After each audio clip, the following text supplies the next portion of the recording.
Ailleurs que sur la Terre, la probabilité de trouver de la vie est extrêmement réduite.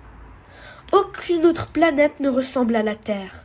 Au fur et à mesure que l'on s'en approche, on découvre une multitude de couleurs, de reliefs et de paysages. L'extrême variété de ces milieux permet à une multitude d'espèces végétales et animales de se développer et de vivre. La vie est partout ou presque sur notre planète. Du plus commun au plus étrange, du plus petit au plus grand, du plus effrayant au plus merveilleux.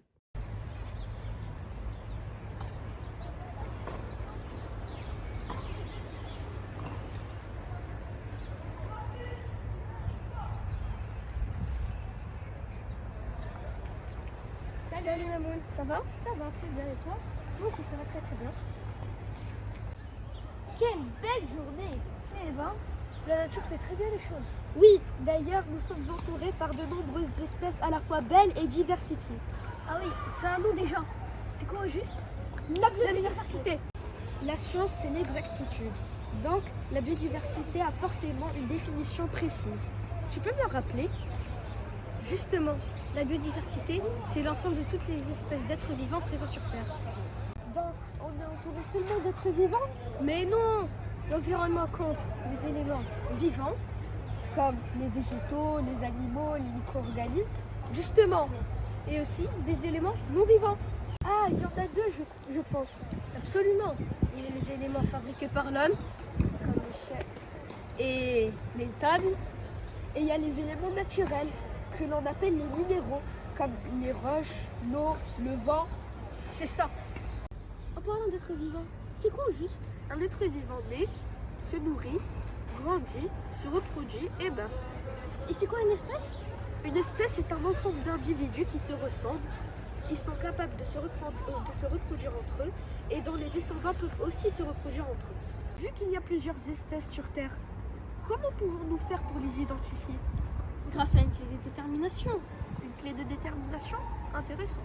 Une clé de détermination, c'est un outil qui permet, à partir de certains critères, de retrouver le nom d'une espèce. Et si on les identifie ainsi, comment peut-on les classer? En fonction d'attributs qu'ils ont en commun. Ah oui, comme la mouche et la guêpe. Elles sont toutes les deux six pattes.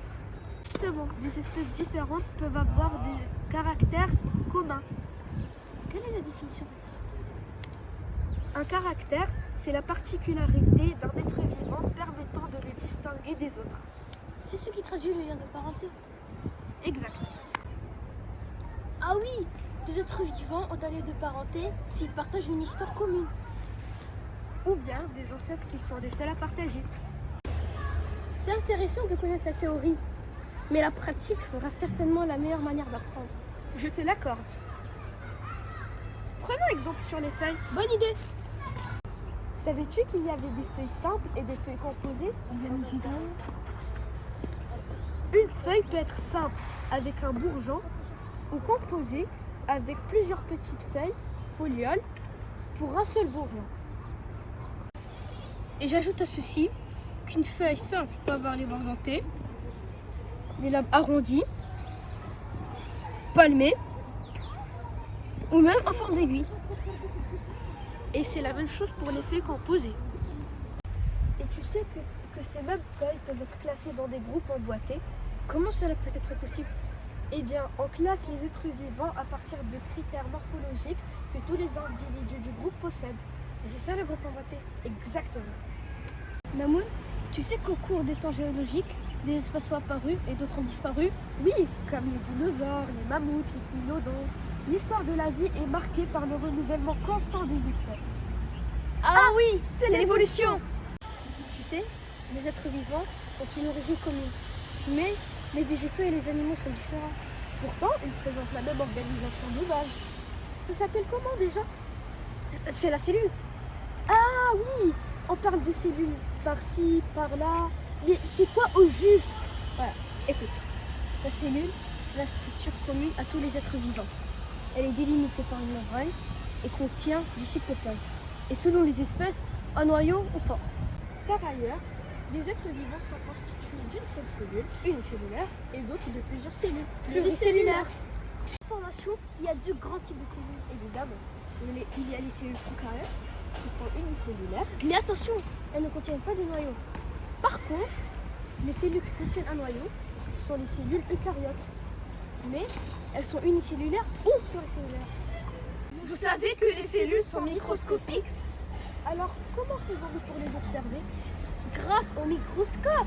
Ah oui, ce grand chef-d'œuvre qu'est le microscope. Mais de quoi se compose-t-il le microscope? Oculaire, tube optique, objectif, chevalet, platine, vis macrométrique, vis micrométrique, lampe, potence, molette, socle. Bon ben, au revoir.